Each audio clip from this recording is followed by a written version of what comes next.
અને રાજકોટમાં વીટીવી ન્યૂઝના અહેવાલ બાદ અચાનક તંત્ર જાગ્યું. મ્યુનિસિપલ કમિશનરે હવે નવા બની રહેલા આવાસમાં તપાસ કરી.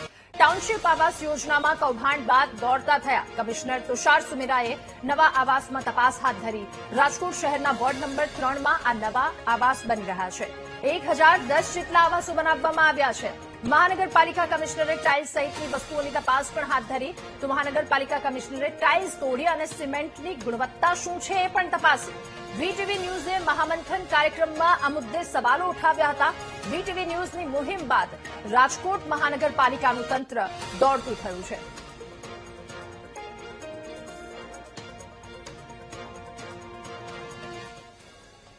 સુખદેવસિંહ ટાઉનશીપ યોજનામાં જે રીતના આવાસમાં ભ્રષ્ટાચાર અને કૌભાંડનો મામલો હતો, જે રીતના ત્યાં પોપડાની જેમ ટાઇલ્સ ઉખડી રહી હતી, તેને લઈને મહાનગરપાલિકાના કમિશનર છે તે હવે એલર્ટ મોડ ઉપર આવ્યા છે અને રાજકોટના જે વોર્ડ નંબર 3માં જે આવાસ યોજના બની રહી છે ત્યાં તેઓએ આજે રિયાલિટી ચેક કર્યું છે અને આ દ્રશ્યો હું દેખાડી રહ્યો છું તે જ આવાસ યોજના ખાતે વીટીવીની ટીમ પણ પહોંચી છે.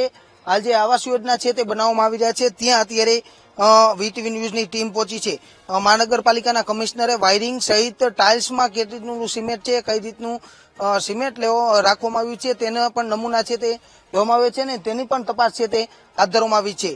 હું અહીંયા પહોંચ્યો છું. રાજકોટ મહાનગરપાલિકાના કમિશનરે જ્યાં જ્યાં તપાસ હાથ ધરી છે તે જગ્યાએ હું પહોંચ્યો છું. ત્યારે હું આ દ્રશ્યો દેખાડી રહ્યો છું. આ રાજકોટમાં જે વોર્ડ નંબર 3માં 1010 જેટલા આવાસો બનાવવામાં આવ્યા છે અને ટૂંક સમયમાં આનો ડ્રો પણ થવા જઈ રહ્યો છે. તે પહેલા રાજકોટ મહાનગરપાલિકાના કમિશનર હવે જાગ્યા છે.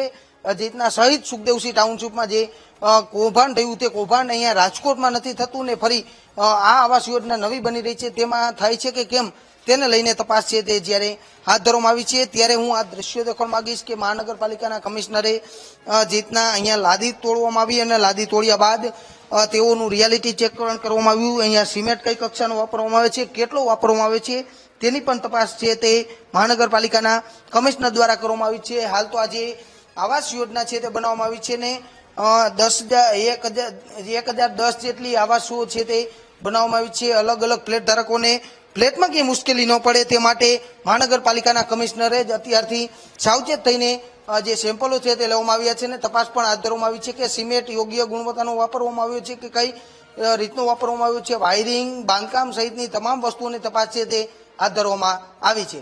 કેમેરામેન જુને જફાઈ સાથે સની મેળ, વીટીવી ન્યૂઝ, રાજકોટ.